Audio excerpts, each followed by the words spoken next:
కొడుకు దొరికిన మంచి పెళ్లి చేసి బ్రహ్మాండంగా ఆ సత్యావసరాలు మర్చిపోయినావు. మరి నీ పడవలో నీ వ్యాపారం చేసే ధనం ఉంది, రాజుగారు ఇచ్చిన ధనం ఉంది, కూడా ధనము లేదు, ఆకులు పూలు ఉన్నాయి, నన్ను వెళ్ళమని చెప్తావా అని అడిగారు. మళ్ళీ ఆ పర్తవుడు కాళ్ళు పట్టుకున్నాడు, స్వామి ఈ ప్రపంచమంతా నీ మాయ, బ్రహ్మదేవతలు నీ మాయను తెలుసుకోలేరు, ఇక నేనెంత వాడు అనేక విధాలుగా ప్రార్థించాడు. అప్పుడు భగవద్యోగ మనసు కరిగిపోయి యథావిధిగా ఉన్నట్లు వరమిచ్చి అక్కడనే మాయమైపోయాడు. తీరా మామని పడవ దగ్గర వచ్చి చూసేసరికి తమ ధనమంతా యథావిధిగా ఉన్నది. ఇక మామాలుడు పడవ మీద ప్రయాణం చేసి వాళ్ళు ఉండే కళింగ పట్టణానికి వెళ్ళాడు.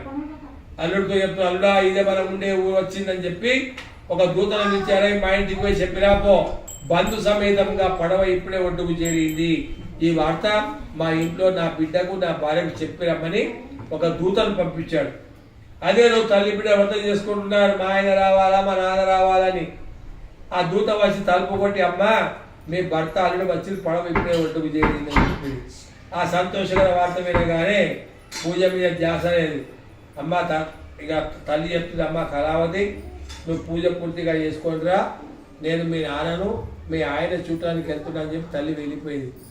కళావతి పూజ పూర్తిగా చేసింది.